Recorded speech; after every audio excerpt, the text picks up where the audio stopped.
Liverpool. Il se fait tard. Sur les quais du rempart, des voyageurs en rang serré franchissent la passerelle du steamer en partance pour Dublin. Prenant la file, j'embarque à mon tour.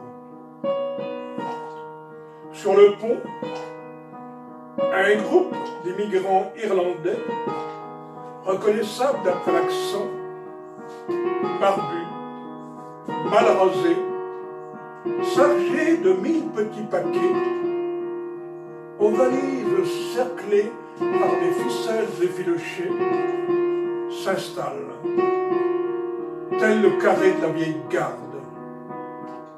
Ils font face.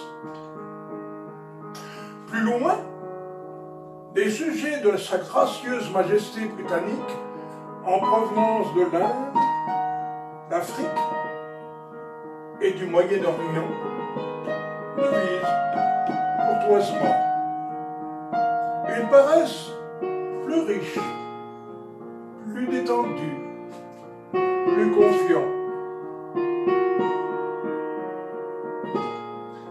Pour la 3e fois, j'entends mugir la sirène de brume.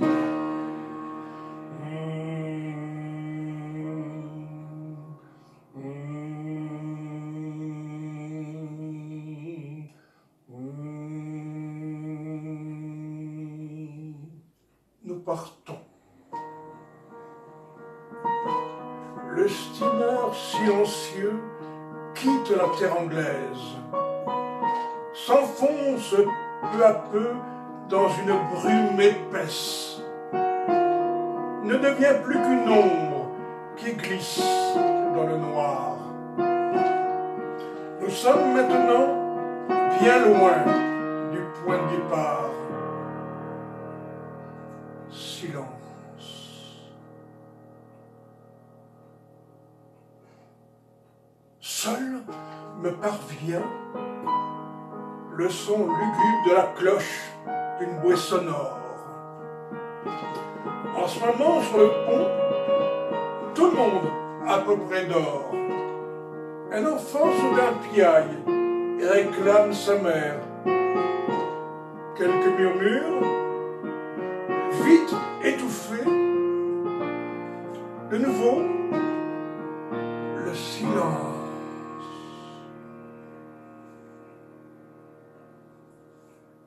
Et toujours cette nuit noire. Il se fait très tard maintenant. Je ne peux pas dormir. De long en large, j'erre sur le pont, parmi les cadavres endormis des immigrants emmitouflés dans de vieux par-dessus déchirés.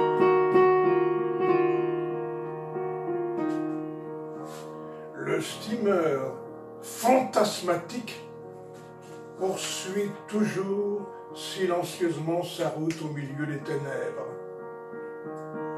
Je me fais vieux. Cette brume, toujours cette brume, cette nuit noire, cette nuit sans étoiles, cette nuit sans lune, c'est noir, noir, noir. Cette nuit qui n'en finit pas, et ce rafio silencieux, pour ainsi dire complice. Ce rafio soudain devient énigmatique. Est-ce bien un steamer ou un vaisseau fantôme? Je ne sais plus, je me paume et l'esprit qui gamberge. Gémissement du vent, craquement de poulies, plainte d'agonisants, marins morts dans l'oubli. Assez! Ma propre voix se fait l'écho de ma solitude. Et ce maudit silence, et cette maudite brume, et ce voyage qui n'en finit pas de finir, mais quand fera-t-il jour? Soudain,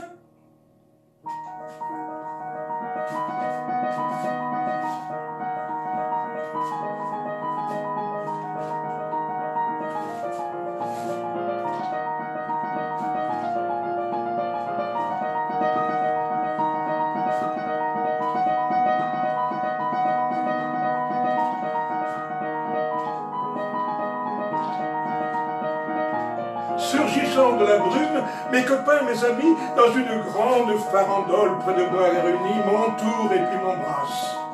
Sur le pont du navire, ils esquissent une valse, une danse endiablée. Dans un éclat de rire, tout ce monde disparaît. J'ai dû dormir un peu, ou peut-être rêver.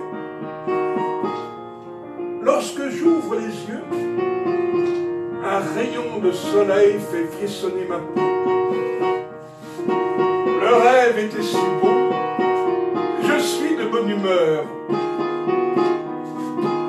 Sur le pont, l'animation règne, chacun de nous s'agite, nous approchons. On aperçoit la côte. Déjà les mouettes viennent à notre rencontre pour escorter notre arrivée. Le steamer doucement rentre dans le port. Me voici de nouveau sur les quais, seul, plein de projets. Dublin, ça ne fait que commencer.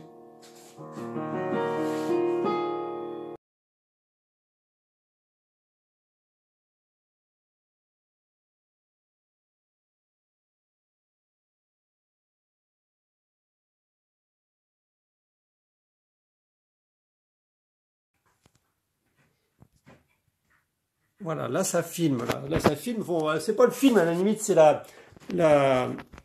On va pas nous voir, mais ça va enregistrer. Hop, voilà. Je pense que là ça enregistre. Alors moi, je ne sais plus, je me paume et l'esprit est dans l'herbe. Gémissement du vent, craquement de poli, plainte d'agonisants, marins morts dans l'oubli. Assez! Ma propre voix se fait l'écho de ma solitude. J'entends mugir la sirène de brume.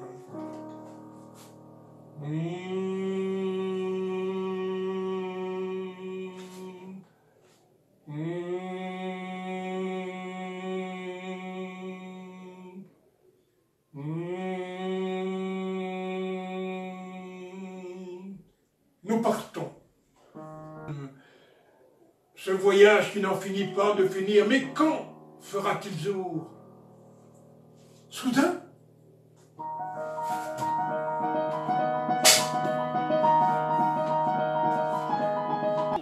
ce n'est pas assez triomphal, ce n'est pas orgueilleux, de l'orgueil, mon enfant. Bon sang. Enfin, c'est de la bouillie, tout ça. C'était pas mauvais, c'était très mauvais. Voilà, exactement. Alors, reprenons. Au 17.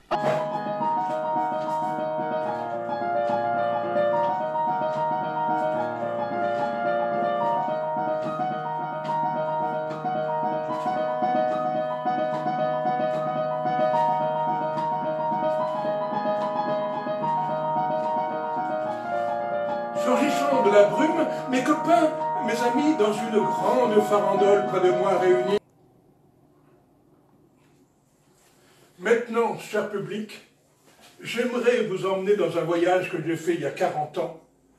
Et j'espère... C'est pas mal. Alors là, il est carrément tombé. Il a glissé. Dublin. Ça ne fait que commencer. Merde, j'ai tout oublié. Non, c'est pas important.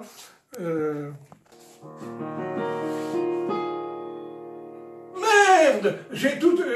je suis trompé totalement. Ah ben, c'est enregistré.